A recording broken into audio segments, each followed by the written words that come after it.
The sociological report, Solid Facts, identified 9 key areas which need to be the focus for government policy, and outlined an approach within policy looking at the benefits and the losses of certain actions.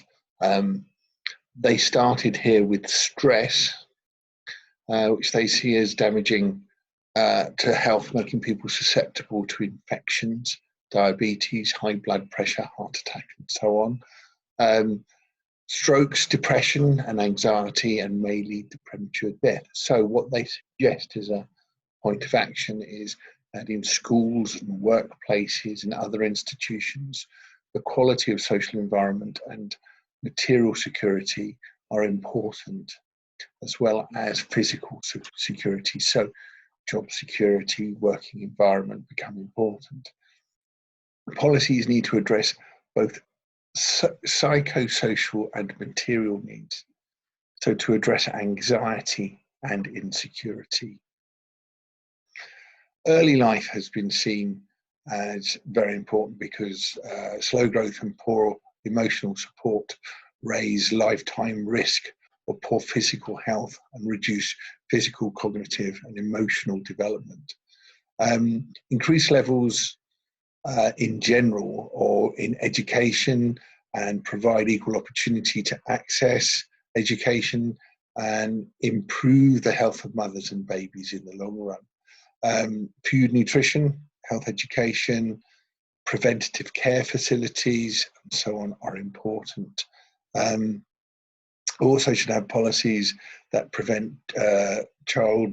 ensure that child-parent relations are supported from birth, ideally through some visiting regime. Social exclusion is the next category. We're talking about poverty and social exclusion, and the fact that these increase the risks of divorce and separation, disability, illness, addiction, and social isolation.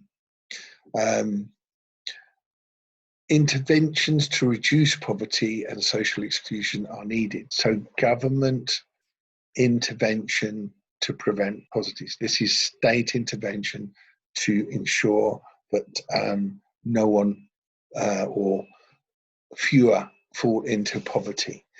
Legislation to protect minority and vulnerable groups from discrimination and social exclusion. Public health policies to remove barriers to health care, social services, and affordable housing.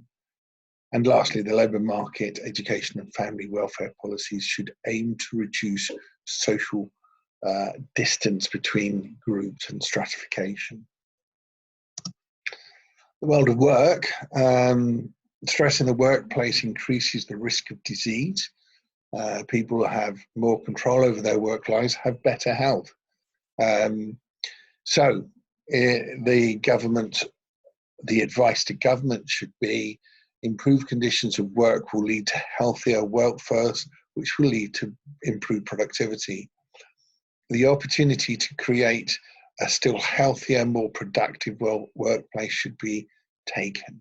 Appropriate involvement in decision-making is likely to benefit employees at all levels. So, democracy in the workplace. Unemployment. Higher rates of unemployment cause more illness and premature death. Employment policy should have 3 goals: to prevent unemployment and job insecurity, to reduce the hardship suffered by the unemployed, and to restore people to secure jobs. Social support. Friendship, good social relations, and strong supportive networks are known to improve health at home, at work, and in the community. Improving the social environment in schools, in the workplace, and in the community more widely will help people feel valued and supported in more areas of their lives and will contribute to their health, especially their mental health. Addiction. Individuals turn to alcohol, drugs, and tobacco and suffer from their use. but their use is influenced by a wider social setting. Work to deal with problems of both legal and illicit drug use needs not only to support and treat people who have developed addictive patterns of use, but also should aim to address the patterns of social deprivation in which the problems are rooted. Trying to shift the whole responsibility onto the user is clearly an inadequate response. This blames the victim rather than addressing the complexities of the social circumstances that generate drug use. Food.